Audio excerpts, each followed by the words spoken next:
Right now, in high definition, from the state-of-the-art Wealth TV studios in elegant La Jolla, California, it's The Boomer Show with Brian Christie. This is Terry Burhans along with Mario Oliveras and the Boomer Show Band, inviting you to join Brian and his guests, the all-time most successful love singer of the rock era. We visit on location with legendary Bobby Vinton. He's been a country music star since the 70s. He's had numerous hit records. Grand Ole Opry star John Conlee. How should boomers handle divorce or a cheating spouse? Intimacy experts Dr. Stephen Solomon and Dr. Lorie Teagno. And now, ladies and gentlemen, the host of The Boomer Show, Brian Christie.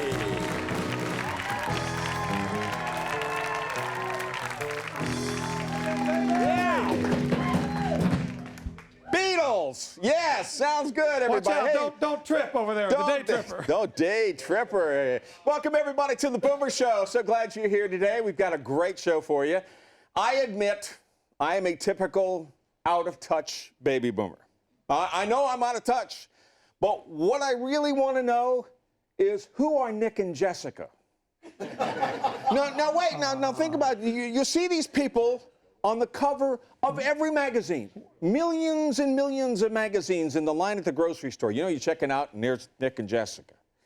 Now, actually, I heard that Nick and Jessica were on the cover of 631 magazines last year. We're talking big magazines. We're talking People, Us Magazine, In Touch Magazine, Star Magazine, Who Cares Magazine, all on, and they're on posters, and they're on cups, and they're on lunch boxes, and they're on T-shirts.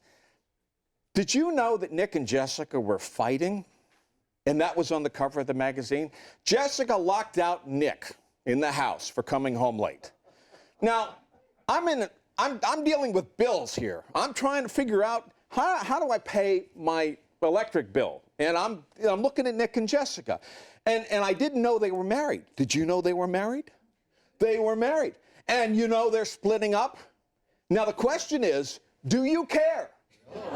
No. And another question is, why are these people so important to our lives, right? Jessica has a sister, Ashley Simpson. Did you know that? Yes. She's big news. Then there's Britney Spears and Kevin Federline. There's Lindsay Lohan. And then there's J-Lo and Janet Jackson and Pamela Anderson. I kind of don't mind Pamela. Now you're talking. You know, I don't mind. Now you're talking.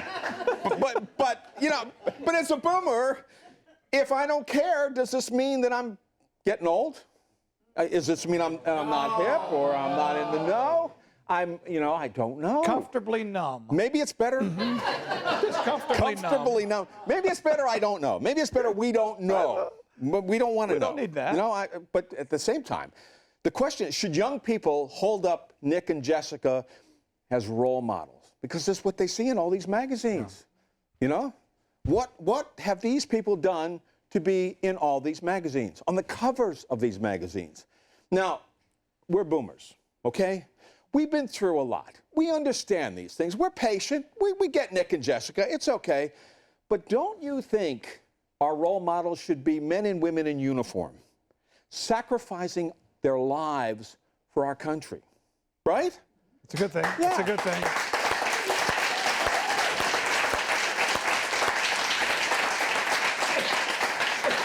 How about firefighters and policemen and teachers who are working and working overworked and underpaid? Mm-hmm. Maybe they should be on the cover of some of these magazines. Maybe they should be our role models, right? Welcome, everybody, to The Boomer Show.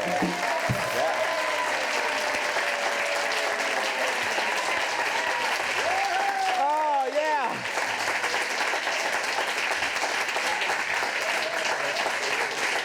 You know, I can guarantee you Nick and Jessica aren't watching this show today. I can guarantee you that.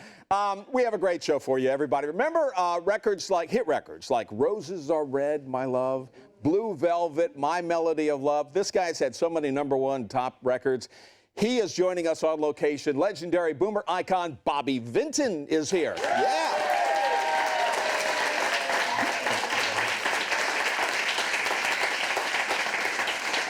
I tell you, this is a personal favorite of mine. I've loved this guy for many years, and the truth is I've known him for many years. He has been one of the bright stars in country music. He's had 8 #1 records and 30 of Nashville's biggest hits. Nice man. He's from Music City, USA. He and I worked in radio back in 1912. We did. Marconi? Marconi is here? It was. No, it wasn't. It wasn't Marconi, but joining us, everybody, country music star John Conlee's here. Yeah.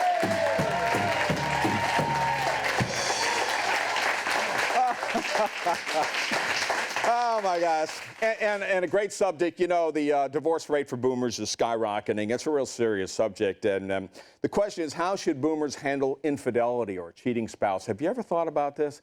How can you make your marriage affair-proof? Joining us, special guests, got a brand new book out, a fabulous book, Relationship Doctors, Dr. Stephen Solomon and Dr. Lorie Teagno, right here. Yeah.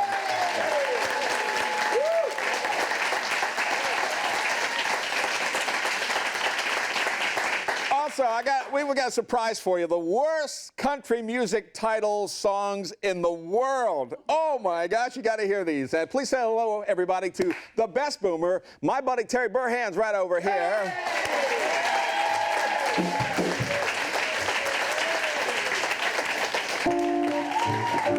Mario Olivares and the Boomer Show Band. We'll be right back, everybody. Stay right there on the Boomer Show.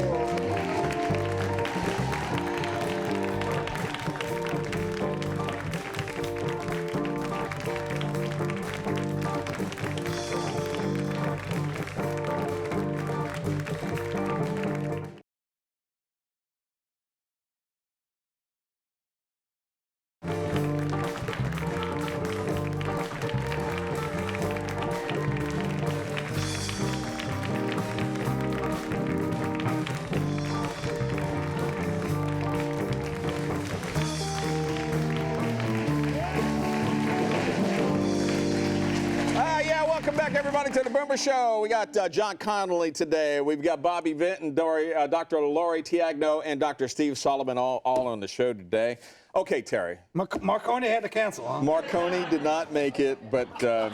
That's all you're going to hear about Marconi. Well, you know what? Here's the thing. You started in radio, right? Yes. We all started in radio. Yeah. So, John, being a boomer, also, you know, you couldn't get into television when you were a kid. Nope. Because you looked like a kid. Yep. And back then it was Walter Cronkite and David Brinkley and those guys, so they were all on television. But Edward R. Murrow. Edward R. Murrow. But when you got older, you could get into television, but you couldn't do it as a kid. So you got into radio. Because you could work all night long.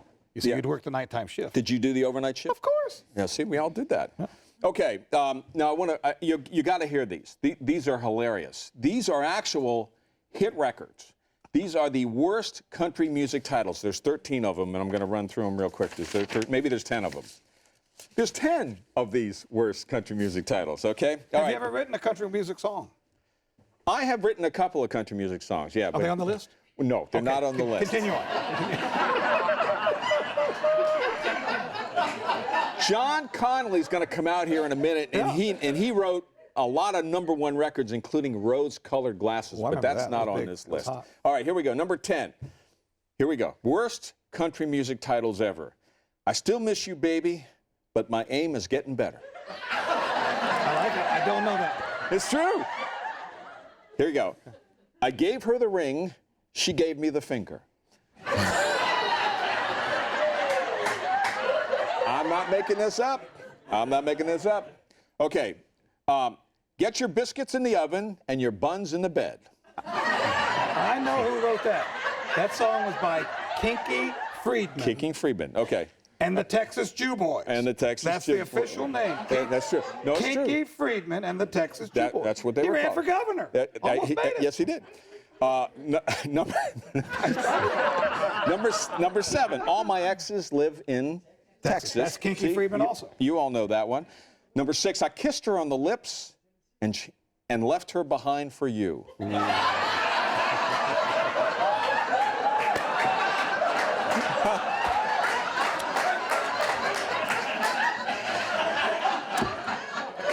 This is why it's country, okay? Number 5, You're the reason our kids are so ugly. That's Casey Jones. Casey Jones, She has been a guest on the Boomer Show, and she also wrote, I never wear panties to parties. All the men I'm in love with are either dead, gay, or married. And my favorite is, I'll get over you once I'm under him. But these are real songs being played on the radio. Yep. No question about it. Okay, number 4, you can't roller skate in a buffalo herd. Roger Miller. Roger Miller. Number 3, you can't have your cake and Edith too. Number 2, why don't we get drunk and screw? Jimmy Buffett. Jimmy Buffett. Jimmy Buffett, right. Number 1, this is by Jerry Reed. Drop kick me, Jesus, through the goalposts of life. Touchdown. Those are pretty funny.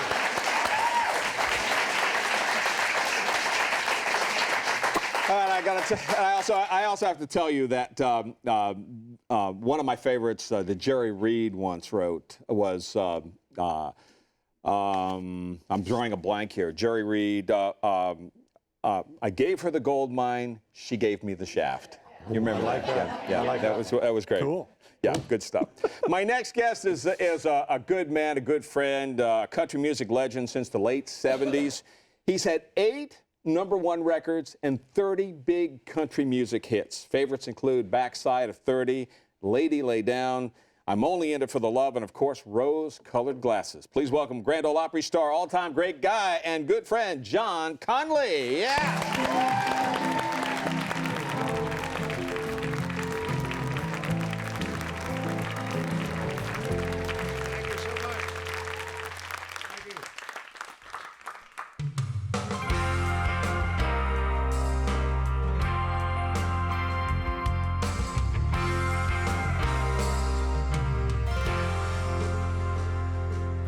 She kisses little Katie's forehead as she turns out the light. A night ahead in a lonely bed, she's a military wife. She pushes back a tear, then sinks into a chair. Her mind says that's the way it is. Heart says it ain't fair. She knows the price of sacrifice, but she's proud to take her place in that unsung corps of warriors who stay behind and wait. They also serve those who stand and wait, praying by the foe to learn their loved one's fate. But they're still in the war, and let there be no mistake. They also serve those who stand and wait.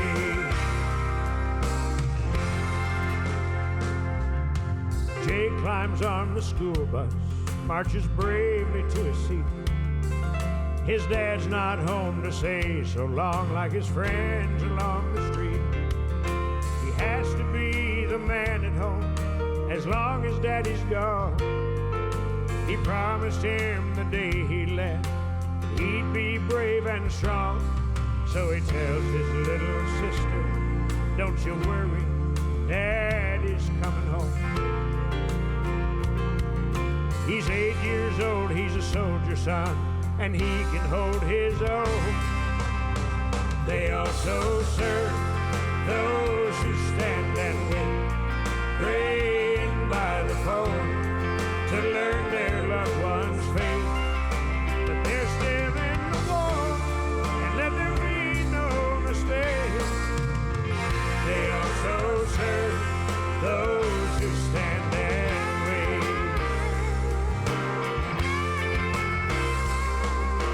Mothers and fathers, daughters and sons, they don't wear a uniform or carry a gun, but they're still in the war.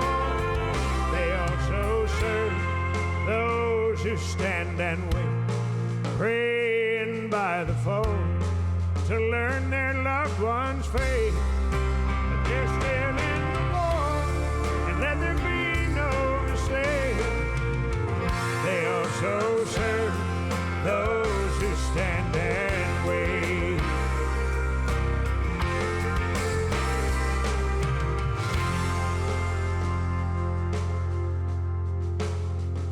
God bless our military and the family members who support them.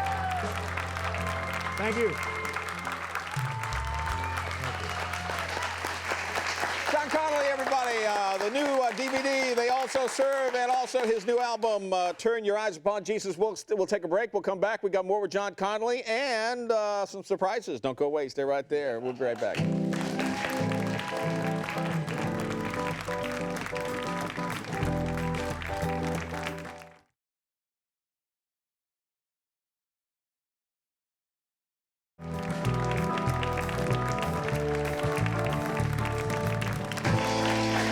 Welcome back, everybody, to the Boomer Show. John Conlee, Bobby Vinton, Dr. Lorie Teagno, and Dr. Steve Solomon here today, our special guests. That was a great song you just sang. John Conlee, yeah. I'm telling you, he sounds better. He sounds great. Of course, he's had a lot of hit records. Backside of 30, Lady Lay Down, Common Man, I'm Only In It for the Love, Busted, Domestic Life. He's had a lot of hits. Ladies and gentlemen, one more time, let's hear it for John Conlee. Yeah!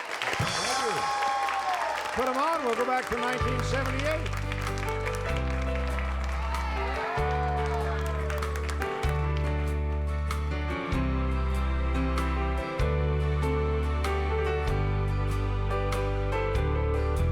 I don't know why I keep on believing you need me when you prove so many times that it ain't true. And I can't find one good reason for staying. Maybe my leaving would be the best for you. But these rose-colored glasses that I'm looking through show only the beauty, 'cause they hide all the truth. And they let me hold on to the good times, good lines, the ones I used to hear when I held you. And they keep me from feeling so cheated, defeated, when reflections in your eyes show me a fool. These rose-colored glasses that I'm looking through show only the beauty, 'cause they hide all the truth. So I'll just keep on hoping, believing that maybe by counting the many times I've tried, you'll believe me when I say I love you, and I'll lay these rose-colored glasses aside. These rose-colored glasses that I'm looking through show only the beauty, 'cause they hide all the truth. He's right here.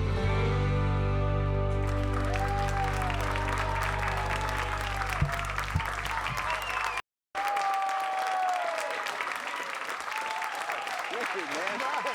Great. Thank you. Great stuff. Great to have some memories. Oh, my God. Thank you. Thank you. John, I love that song. I love that. And by the way, everybody, it's on John Conlee. It's classics. He's got 23 #1 records on here, and this is a terrific album. How many times have you sung that song? Oh my! You know, I've lost count. By it was 1978. I wrote it in '76. Back when you said what? 1912 we were together. I'm thinking. I didn't want to give it away. I figured if I was ridiculous. Anyway, we were together working at the same radio station in Nashville when I wrote Rose-Colored Glasses, along with a mutual friend, our old newsman George Baber. George Baber. And right. you mentioned Backside of 30, another song. Yeah. I did both of those songs in the first recording session in 1976. 78 Rose hit, and I've been at it full time since. We're both working at this radio station in Nashville, WLAC. John and I are both on the air. He comes on after me, or I come on before. I forget what the lineup was, but he comes in and he says, I wrote this country music song, man. And I listened to it. He says, Backside of 30. And he says, you know, it's a good song. And I listened to it. I said, yeah, man, that's a good song. So he put it out, and it didn't quite do what we wanted it to do initially. No, you're right. It hit the charts, stayed on 2 or 3 weeks, Yeah. and then fell right back out, which is common. Which is common. Yeah. But then he comes in one day, and he goes, I've got this other song that me and George wrote called Rose-Colored Glasses. Well, next thing I know, it's the #1 record in the country, and it's a standard, and it's your signature song. Signature song. We've moved many pairs of these, and in fact, I want to present you, Brian, with your own pair because I mean the connection. Oh, They make Band-Aids look better. There you go. You know, John, I got to tell you, the world looks better. It does. Looks better in That's right. rose-colored glass. It does. It races 15, 20 years easy. Not a problem. John, what makes you've written a lot of great songs. That was a great song. What makes a country song great? Well, for me, it has to tell a story. You know, Right. I've never recorded a song that didn't tell a story, I think, and it has to move me in some way. It has to touch me inside. I don't do fluff and feel pieces. I mean, I like story songs, and you know, the more real they are, the better I like it. You know what? One of the highlights of John's career, and it has to be, and I followed your career for many years because I know you. I look, there's John again.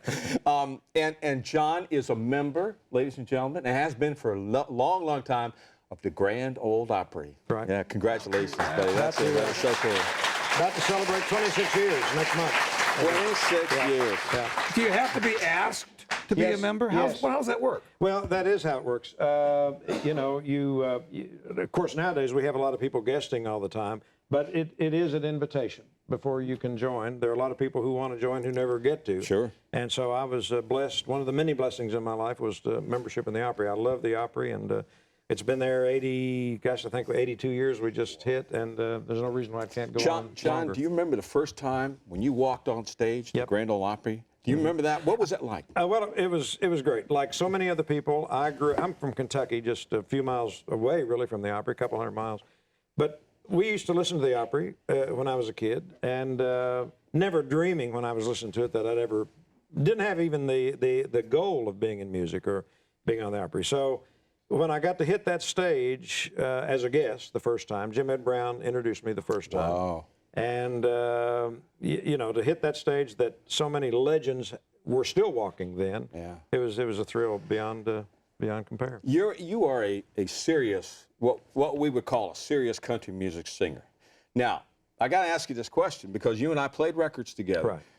When you listen to songs like "I Love This Bar," what does that do to you? I mean, now that's really not country. That's kind of like bar music, right? Yeah, it is. It is. My heroes are the Harlan Howards, the dean of songwriters, people like that, who talked about reality but did it with a story. And country music has always reflected divorce and breakups and you know, drinking songs and all that. But most of them have a positive outcome, you know, or at least give you some hope. And I like that. You know, you've had such a great career over the years, and I want to show you folks some photos that John brought with you today. And look at this. This is the man himself, the genius Ray Charles. Where did you meet Ray? Ray and I got to do one show together in Las Vegas years ago, and I had seen him. I had been to several of his shows. He's maybe my all-time favorite singer. I've always listened, by the way, to more blues than country. Sure. Always. But anyway, when we met, Ray took my hand before we went on stage, and at the time I had a song out called I Don't Remember Loving You, another Harlan Howard classic. And when he took my hand, he started singing my song back to me, and I was already speechless, but then that really took me away. Doggone heaven, John. Absolutely, yeah. Okay, and let's show another photo here. Now, this is kind of cool. I like this. And look, I haven't aged at all. Yeah, you look. Well, you got those rose-colored glasses on your head there. Yeah, exactly. Yeah, that was. I'm not sure what year that was, but it had to be not very long after Rose came out. Yeah, you look the same. Let's look at another one. Another photo. There you go. Yeah. Oh, Farm Aid. Yeah, man. John has done 9 Farm Aid shows with Willie Nelson. Right. We started out together in 1985 with the first one. Actually, I did a concert that predated the first Farm Aid to do exactly what Farm Aid came along to do. When Willie announced Farm Aid 1, I called him and volunteered, and we did the first 9 or 10 of them. I'm still a farmer. I'm still one of those family farmers, still, holding on to the land. You have a farm in Nashville, right? Well, both Tennessee and Kentucky. The one I was raised on in Kentucky, we still operate. And that's a tobacco farm still? Well, it used to be. Tobacco is over with. We run some cattle and cut hay. No. Although that is prime territory. That's right. Let's take a look at another photo here. Take a look at this. This year with the troops. And with the troops, we did a video. You held it up a minute ago for the first song I did. They also serve. That's a great song. Thank you so much. Great song. We filmed it at Fort Campbell with the 101st Airborne, and we premiered the video for the troops.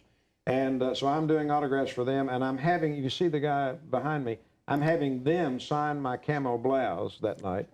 And that we filled up a shirt with their signatures, and then I started doing it at shows. Military family members and military members to sign me while I'm autographing. Oh man, that is so cool. Now they also serve. I guess now I've got to tell the folks that you do have an emotional tie to these soldiers because of your son. You've got a son. When I found this, I didn't write this song, but when I found this song, my son, my youngest child, was still in high school. By the time we got it recorded, he had joined the Marine Corps. All the time when this was out as a single, he was serving in Iraq. I'm very pleased to say that he got back from Iraq from his first tour April 15th this past year, last year. First time I've looked forward to April 15th, by the way, in my whole life. So yes, suddenly my family relates directly to what that song talks about, thanks to his service. John, you're a farmer. You're all-around great guy. You're just one of the blue-collar folks. You're one of the regular people. Also an undertaker, of course. You may have. That's right. That's right. You're a mortician. I'm a mortician. Licensed still in Kentucky to do that. Are you feeling okay, Brian? Because. I mean, Well, I do remember John coming into the radio station saying, I kind of do this on the side. And I'm kind of thinking, oh, man, it's a long way from being a radio guy, Right. But certainly it's wonderful to see you, my friend. Nice to meet you. And, we haven't seen each other since 1978. That's the last time we saw each other. Exactly. Today was the first day since then, but I've admired you from afar. You are one heck of a great singer. You put out a lot of great records, and you make country music proud, buddy. Isn't this cool how your careers have come back together? Isn't that great? We've seen each other for so long. I think this is a wonderful feeling. It is absolutely wonderful. There's nobody better than you, John. John Conlee, everybody. Nobody better than you.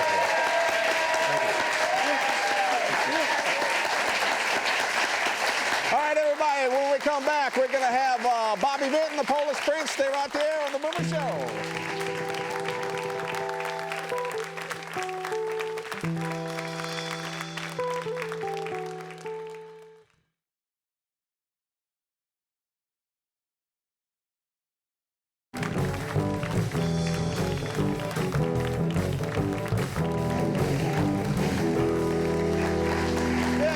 everybody. John Conlee, Bobby Vinton, Dr. Lorie Teagno, and Dr. Steve Solomon. And, of course, John Conlee's Classics album, which is out there and available for you. And it is terrific. Got a lot of #1 records on there. When we were kids, John and I used to play Bobby Vinton all the time at WLSC. Remember that? You bet. All the time. I mean, of course, he had, like, all these records. There were #1 records, rock and roll. Bobby Vinton, of course, we wouldn't call him rock and roll, but he was kind of like the all-time most successful singer of love songs for the rock era. Now, this is a boomer superstar, sold more than 75 million records. His hits include Roses Are Red. Y'all remember that? Roses Are Red. Yep, great song. And the Polish Prince had My Melody of Love, and I Love How You Love Me, Blue Velvet, so many #1 records. And we recently caught up to him on location in San Diego. Great guy. Let's check in, everybody, with the Polish Prince. Thank you, thank you. You're looking good, too. Hey. Life must be good. When life is good, you feel good and everything comes out good. Oh, I'm so glad. You're doing a lot of touring, and everywhere you go, you're selling all kinds of tickets. It's wonderful. It's just unbelievable. It seems like I came around in a circle. And I do a show for everyone, though. I mean, in my audience these days, I look out, and who really comes to see Bobby Vinton? Well, I would say a third of the audience, they want to hear Blue Velvet, Mr. Lonely, and the oldies. Then I look out this part of the audience, and I see people who want to hear me sing my Polish song, My Melody of Love that I wrote. So there's a whole ethnic crowd, and there's Polish, there's Italians, and they don't care about the hits. Then I look over here, and I see these people who have seen me in Las Vegas, where I play all the instruments, and I do the showbiz act, where I do the impressions and the dancing, and joining the band with all the instruments. So they want to see that. So between these three audiences, I'm able to do a lot of people wherever I go. So you're putting on a heck of a show here. It's for everybody. It is. I wish I was this good 20 years ago. I mean, I got great too late in my life. Tony Orlando told me that he offered you tie yellow ribbon around the old oak tree. What's the story on that? Tony Orlando is a friend of mine, and we talk how I traveled on a tour with him, and there was I would drive in my station wagon sometime, because they would go on a bus and I had the band. We were in a station wagon, and there was I would see the marquees real big, all these stars, and real small they had Bobby Vinton's band.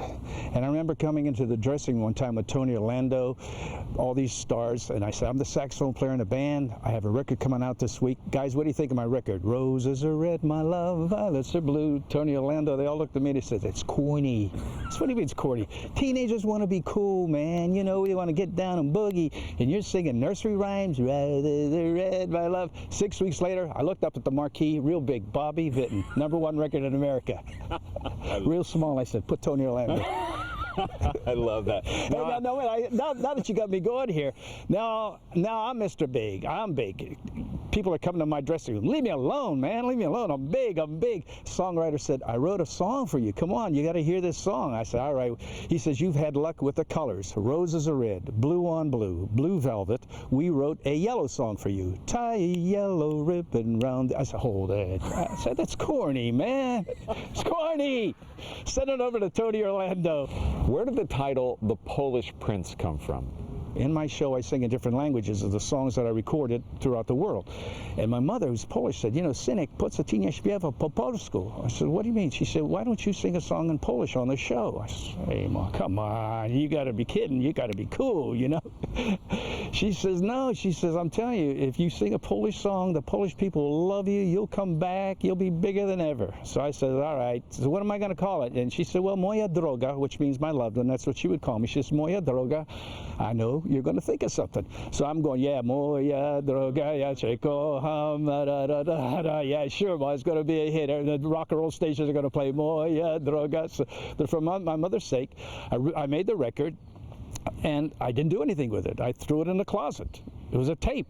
I threw it in the closet. Now I'm out of show business for about 6 months. I'm not recording. I'm not really performing that much. And a good friend of mine came over to the house, and he says, why aren't you making records or doing anything? I says, no, it's over with you. The Beatles are in. This is in. This is out. You know, what I do is really not happening, and I don't want to chase it. I had my good years, and that's that. He says, you mean you haven't made a record at all in all this time? I said, well, I did one thing. You want to hear it? Hey, I start playing, He said, are you kidding? That's a smash record. When the British invasion hit, all the American artists were pushed aside, but you still were at the top of the charts. I was very successful financially as well as everything. When the Beatles came over, they wanted my manager. And the Rolling Stones, Alan Klein was my manager. We were doing very well, and I remember he signed the Rolling Stones as his clients, and then the Beatles, and myself. And I'll tell you, I went in the office one day, and if you can imagine, there's the Beatles, and there's the Rolling Stones, and there's me, and he's talking to my boys, you know, and they're all looking at me. And I remember looking at Mick Jagger, and I told Mick, because I says, Mick, I says, I want to thank you guys. Because Mick says, how do you feel about it? It's just like you asked me now, if I was coming over and taking it away from you. I says, I want to thank you for eliminating all of my competition, because there's nobody from my era on the charts anymore but me. I'm lucky to still be on. And we laughed about it, and they were very cordial to me. The millions of records and the tours and the television, and do you miss all of that? No. I did it. In fact, I have a song right now that I think could be a #1 record. It's called Shalom. Shalom, shalom. It's Melody of Love for the Jewish people. I'm trying to figure out where I can release it, who would want to play it. I have some radio stations who I'm close to. I send them a copy. They put it on the air right away. Where can we play it? That's what I used to do in the olden days. Sure. I don't know hits. People know hits. The public knows hits. You know, you'll send it to a guy at a label now who's afraid to take a chance with Bobby Vinton because of the record bombs. They fire him. Sure. So he's going to go with something that's more guaranteed. You know, in a way, I don't know if I want to go through all this BS again, because that's what it was. The business, any business, is a struggle. You ever see these shows? I could see that uptight look that every young starlet actor, they have in that look. Can I be #1? How long is it going to be? And it's tough, it's demanding. And I've done it. It was great. Would I want to do it again? I don't know. Tell us about your passion. Always working on my act. I mean, I spend a lot of time still writing arrangements for my show. I mean, wherever I go, it's a new show. It's a new act. How many dates do you do a year? I do maybe 2 weekends a month. I don't really want to work at it anymore. It's really a pleasure when I go out now. I mean, it's just to get out of the house, just to know that I can still sing and that there's an audience. And they seem to sense that this guy's enjoying himself, or there's something special about my shows today. Like I said, I wish I had this act 20 years ago. Came too late.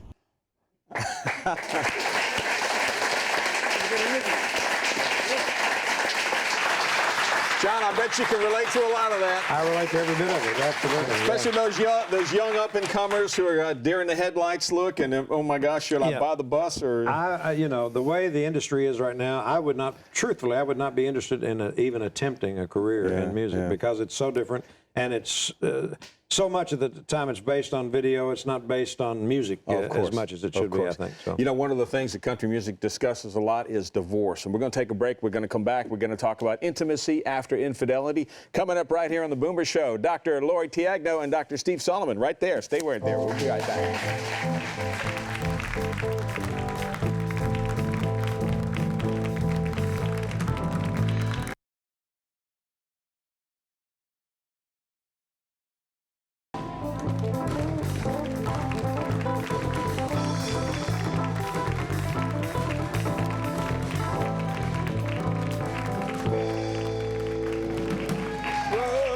Colored glasses that I'm sorry. That's great. Do you like that? I love it. My new look. I'm wearing these, John. Yeah, I'm wearing these. good. I'm wearing these. You know, folks, one of the things that boomers have to deal with, and it's a very serious subject. The divorce rate for boomers has just skyrocketed. Many people blame infidelity. You know, cheating usually leads to divorce. But my next guests say boomers should try to work it out. They have a new book, a popular book called Intimacy After Infidelity. Please welcome boomer psychologist Dr. Stephen Solomon and Dr. Lorie Teagno. Yeah.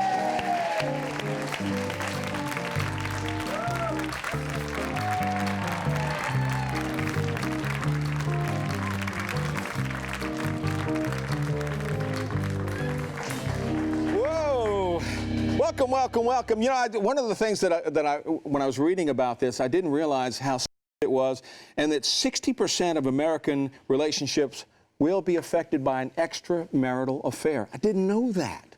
Those are incredible statistics. Yeah, unfortunately, the statistics are way too high. It's such a heartbreaking heartbreaking thing to happen to anyone. And that's why Lorie and I really wrote this book, because it is so common, as you're saying, Brian. It is so painful. It shatters a relationship. And what Lorie and I learned over the years were the secrets, the tools to actually help people be able to overcome an infidelity.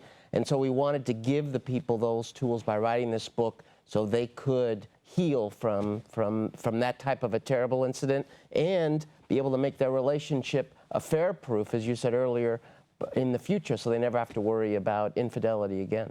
Lorie, what about the healing process? It takes a lot to come back from something like this. It does. It takes an enormous amount. One of the first things we tell people is to take their time and just settle in, because a lot of times what will happen is people will come to see both of us. They panic, right? They panic, and the first thing they do is the thing that any of us will do when someone says to us, "What would you do if your partner had an affair?" And what do you say? "I'm out of there," right? Right. So now that horrible thing has happened to you, and the first thing you think about is, "I'm out of there."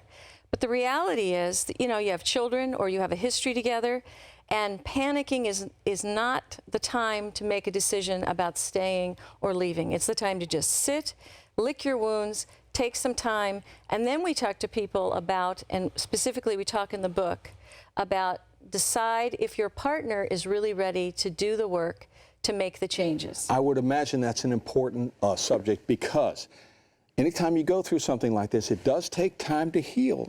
And not everybody's ready at the same time. One partner may say, you know, I'm ready to go. And the other partner say, wait a minute, whoa. So I would imagine that's a real big deal, too. It is. And, you know, we talk to people about figuring out if their partner is earnest in wanting to repair the infidelity. How do you help somebody getting over a betrayal?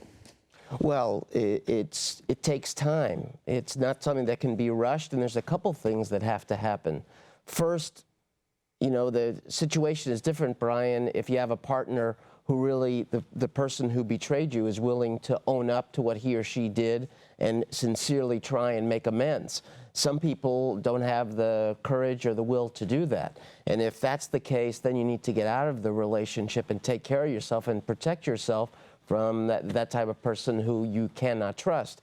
But if your partner really does want to own up to the terrible, painful thing that they've done, then you need to do, number one, work on overcoming the terrible pain, the disappointment, the sense of betrayal, and all the anger you have. And secondly, with your partner, you need to work on being able to build that trust back up again. The trust that's shattered in an instant, it takes weeks and months, if not longer, to get that built back up. That's right. You know, we've got 80 million boomers out here, and they're all concerned about this. This is a real big deal. It's a big issue. What do you tell somebody to prevent a betrayal or to prevent an extramarital affair? If a woman's sitting there and she suspects this, what does she do to prevent it? What can she, is there anything? Well, there's two parts to that question. One is, how do you prevent an infidelity? That's part of what Steve and I talk about specifically in the book. And that is, we give people 3 specific tools. One is, in any marriage, to make it strong, you need to be able to communicate to your partner what you feel, think, and want. And too many of us don't do that. You know, we'll talk to our girlfriend about it, or you'll, you know, joke with your guy friends about it, but you don't sit down with your partner and say, you know, if you and I were together and I was upset with you, frustrated with you, I would need to say to you, listen, Brian, I'm really upset. I feel as though, you know, you disrespect me in these certain situations. You know, you've met your friends, you've talked to them, you know how many people don't come forward to their partner. So the first thing is, you have to be aware of what you feel, think, and want, and you must say it to your partner.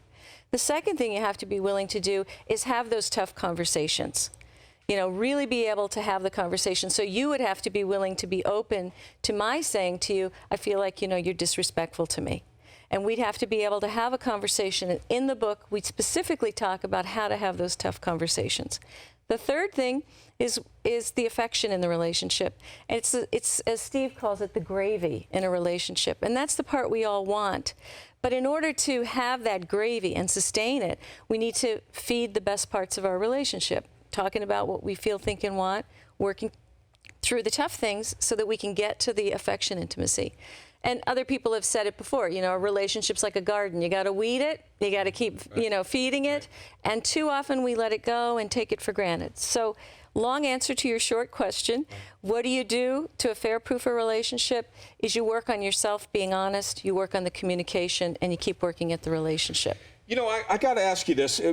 There's people have been married 30 years and, you know, have had affairs. Is there a guarantee that if you've been married 25 years or so? John, how many years have you been married? In April, I will celebrate my silver anniversary with my wife, Gail. 25? 25 years. 25 years. Congratulations. Okay, so like John's a typical boomer. If a boomer came to you and has been married 30 years, is there a time? Is there ever a time where you can be comfortable? You know, we've been married 30 years. Where you're safe. We're safe. We're going to be okay. No. No. Well, you know, one of the wonderful things about a long-term love relationship is a sense of safety that you do get when knowing someone and being able to trust that person. And absolutely, I believe people can feel safe in a relationship, but that doesn't mean there's no danger. You have to, as Lorie said, take care of the relationship, the care and feeding of your relationship. You know, when you ask about what advice you give people, how can they avoid it, the thing that Lorie and I talk so much about is couples that are able to fight well. They're able to deal with their differences. And, you know, no matter how well two people are matched, you're going to have differences, you're going to have conflict. So when you have those, being able to fight well, deal with them, put them out on the table, and both people meet in the middle, halfway somewhere, and listen to each other, if you can fight well, that gives you the best chance of getting through the rocky times and being strong and not having to worry about an infidelity. Now, a lot of boomers will say, wait a minute, once a cheater, always a cheater. That's the way it is. Do you agree with that? No. No. No. No. If someone is earnest in wanting to, I would say, atone and own up to their mistake, and they really want to change, and they understand the devastation they've caused, and they're willing to sit down with their partner and say, I'm so sorry I hurt you, and then they're willing to look at why they cheated, because what we talk about in the book is we believe all infidelities can fall into one of three categories, and it's an unmet need. It's either a fear, anger, or loneliness. Wow. And if someone is willing to sit down and figure out which one of these unmet needs propelled me into giving up my morals, my best self, and making this mistake, then they can really earnestly work their way back into regaining their integrity, being a better person, and not cheating. Because I don't really think anybody wants to cheat. It's a loss of integrity. But Steve and I talk about how many people don't know that they have other options, like turning to their partner and saying, you know, Brian, we've been together a long time, but unfortunately, I'm finding myself less attracted to you. I mean, that's a tough thing to say to somebody, but it happens in every relationship, that at some points, your interest wanes.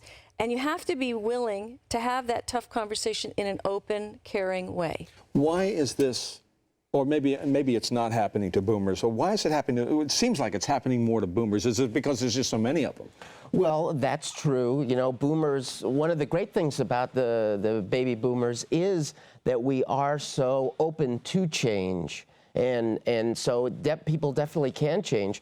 But another wonderful thing about our generation is more opportunities for women. Women be able to be in the workplace, be able to be more financially independent, but that also can have the side of presenting more opportunities for infidelities, and that's what one of the things we're finding among the baby boomer and next generations is the rate of infidelity among gals is catching up to the rate of infidelity of us guys. But isn't it harder to take the rockier road, to rebuild the relationship, than to just say, well, that's it, I'm out of here, I'm done? It is harder. It takes a lot of work. Right? It takes a lot of work. But, you know, the thing about boomers and all other people is they have to realize what they stand to lose. It isn't just a relationship. It's a history. It's dreams that we weave together when we commit to a relationship. And if there's children involved, that's enormous. So it is a lot of hard work, but what we tell our clients is you do the hard work, you regain your integrity, You feel better about who you are. And if at the end of that work, one or both of them decide not to stay together, they can at least do it knowing they tried everything they can. That's the key. That is the key. We tried everything, and we tried to make it work. Personal integrity is the other key. And you know, doing that hard work isn't always the roughest road. Sometimes it seems very seductive to run away. Oh, yeah, I'll find somebody else who will be my perfect match, but it doesn't happen that way. Not necessarily so. That's right. We thank you very much for being here today. Fascinating subject. Boomers need to know about this. We'll have you back on again. Hope you can come back again. Love to do it, Ladies and gentlemen, Dr. Lorie Teagno and Dr. Steve Solomon. My special thanks to country music superstar John Conlee. John, rock and roll legend Bobby Vinton, and Terry Burhans, and Mario Oliveris and the Boomer Show Band. We'll see you next time on the Boomer Show. Take care, everybody. Yeah.